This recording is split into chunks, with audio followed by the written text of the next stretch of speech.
அந்த காலத்துல எங்க பாட்டி வந்து மட்டன் குழம்பு வைப்பாங்க. டேஸ்ட் வந்து வேற லெவல்ல இருக்கும். எதனாலன்னு பாத்தீங்கன்னா அவங்க எல்லாமே வந்து ஃப்ரெஷ்ஷா வறுத்து ஒட்ட ஒட்ட வந்து அம்மியில வச்சு அரைச்சு வைப்பாங்க. அந்த கைப்பக்குவமே வந்து தனிதான். இந்த ரெசிபி வந்து எங்க அம்மாவுக்கு தெரியும். எங்க அம்மா கிட்ட கேட்டுதான் வந்து இந்த ரெசிபியை வந்து நான் செஞ்சிருக்கேன்.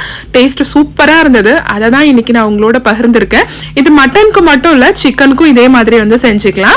இதுக்கு குக்கர்ல வந்து நான் 1/2 கிலோக்கு வந்து மட்டன் சேர்த்திருக்கேன். நான் 1/2 கிலோ மட்டன் வாங்கிட்டு வந்திருந்தேன். நல்லா இலசு மட்டனா வந்து எடுத்துக்கிட்டா வந்து டேஸ்ட் ரொம்ப சூப்பரா இருக்கும்.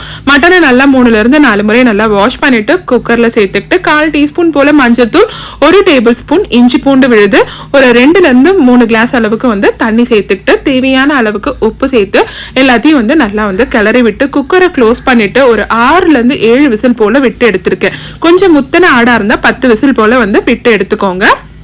இந்த அளவுக்கு கறி நல்லா வந்து வெந்து வந்திருக்கணும். இப்ப கறியையும் வந்து தண்ணியையும் வந்து நான் தனியா செப்பரேட் பண்ணி வச்சுக்கிட்டேன். இப்போ ஒரு பேன்ல வந்து 1 டீஸ்பூன் போல எண்ணெய் சேர்த்துக்கிட்டேன். 1 டீஸ்பூன் மிளகு, 1 டீஸ்பூன் சோம்பு, 1 டீஸ்பூன் சீரகம், 2 ஏலக்காய், 2 கிராம்பு, 1 இன்ச் பட்டை, 1 அன்னாச்சி பூ சேர்த்துக்கிட்டேன். கூடவே வந்து 6 முந்திரி சேர்த்து இது எல்லாத்தையும் நல்லா வந்து சிம்லயே வச்சு வறுத்து எடுத்துக்கிட்டேன். சோம்போட வாசனை எல்லாம் கமகமான்னு வரணும். அந்த ஸ்டேஜ் வரலையும் நல்லா வந்து வறுத்து எடுத்துக்கணும். இது கூடவே வந்து 10-12 பூண்டு சேர்த்துக்கணும். தோல் நீக்கிட்டு சேர்த்திருக்கேன். 1 இன்ச் போல இஞ்சி, அதையும் தோல் நீக்கிட்டு அதையும் சேர்த்து நல்லா வந்து ஃப்ரை பண்ணி எடுத்துக்கிட்டேன். இது கூடவே 1 கப் அளவுக்கு துருவின தேங்காய் சேர்த்திருக்கேன். மீடியம் சைஸ் தேங்காயில 1 மூடி தேங்காய் மட்டும் துருவி சேர்த்திருக்கேன். தேங்காய் சேர்த்ததுக்கு அப்புறம் ஸ்டவ் ஆஃப் பண்ணிட்டு அதை வந்து லைட்டா ஃப்ரை பண்ணி எடுத்துக்கிட்டேன். ரொம்ப ஃப்ரை பண்ண தேவையில்லை. சூடு ஆறுனதுக்கு அப்புறம் மிக்சர் ஜார்ல சேர்த்து தேவையான அளவுக்கு தண்ணி சேர்த்து நல்லா விழுத அரைச்சு எடுத்துக்கிட்டேன். இப்போ வந்து ஒரு பாத்திரத்துல 1 டீஸ்பூன் போல நெய் சேர்த்துக்கிட்டேன். 2 டீஸ்பூன் வந்து எண்ணெய் சேர்த்துக்கிட்டேன். நெய் வேணான்னா கூடுதலா 1 டீஸ்பூன் போல எண்ணெய் சேர்த்துக்கலாம். நெய் நல்லா உருகினதுக்கு அப்புறம் 2 பச்சை மிளகாயை நீல வாக்குல கீறி வச்சிருந்தேன். அதையும் இதோட சேர்த்துக்கிட்டேன். 1/4 டீஸ்பூன் போல சோம்பு சேர்த்திருக்கேன். ஒரு பெரிய சைஸ் வெங்காயத்தை பொடி பொடியா நறுக்கி சேர்த்துக்கிட்டேன். கூடவே 2 கொத்து கருவேப்பிலை சேர்த்து வெங்காயம் நல்லா வந்து வதங்கி வர அளவுக்கு நல்லா வதக்கிக்கிட்டேன். இந்த ஸ்டேஜ்ல இஞ்சி பூண்டு விழுது போடல, ஏன்னா நான் முன்னாடியே வந்து மசாலாவோட சேர்த்து அரைச்சிட்டேன். ஒரு மீடியம் சைஸ்ல ஒரு தக்காளி எடுத்து அதையும் பொடி பொடியா நறுக்கி சேர்த்து தக்காளி நல்லா குழஞ்சு வர அளவுக்கு வதக்கிக்கிட்டேன்.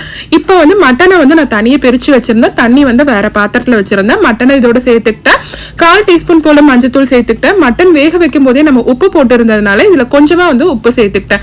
எல்லாத்தையும் நல்லா கிளறி விட்டுட்டு 1 டீஸ்பூன் போல மிளகாய் தூள், 1 டீஸ்பூன் தனியா தூள், 1/4 டீஸ்பூன் போல மட்டன் மசாலா. இந்த மட்டன் மசாலாவை எங்க அம்மா வீட்லயே ஃப்ரெஷ்ஷா செஞ்சு வச்சிருப்பாங்க. அதுல இருந்து நான் 1/4 டீஸ்பூன் போல எடுத்துக்கிட்டேன்.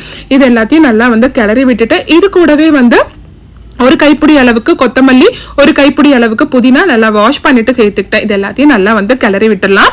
இந்த மட்டன் மசாலா வீட்டுல செஞ்சது இல்ல அப்படின்னா கடையில வாங்கினதுல இருந்து ஒரு 1/4 டீஸ்பூன் சேர்த்துக்கோங்க. எல்லாத்தையும் நல்லா கிளறி விட்டுட்டு அரைச்சு வச்சிருந்த விழுதையும் இதோட சேர்த்து கூடவே வந்து 1/4 கப் போல தண்ணி சேர்த்துக்கிட்டேன். இப்ப மட்டன் வேக வைக்கும் போது பிரிச்சு வச்சிருந்தால அந்த தண்ணியும் இதோட நான் வந்து சேர்த்துக்கிட்டேன். எல்லாத்தையும் வந்து நல்லா வந்து மிக்ஸ் பண்ணி விட்டுறணும். இந்த மட்டன் தண்ணியில எங்க பாட்டி வந்து மட்டன் சாறு வச்சு இந்த ரசம் வைப்பாங்க. அதுவும் டேஸ்ட் சூப்பரா இருக்கும். நான் ஒரு முறை அதை வச்சு காமிக்கிறேன். இப்ப குழம்பு வந்து நல்லா ஒரு 10-15 நிமிஷத்துக்கு எண்ணெய் பிரிஞ்சு வர அளவுக்கு கொதிக்க விட்டு இறக்குனா சூப்பரான மட்டன் குழம்பு ரெடி ஆயிடுச்சு. நீங்களும் இதை ட்ரை பண்ணி பாருங்க. வேற லெவல்ல இருக்கும். Tata by.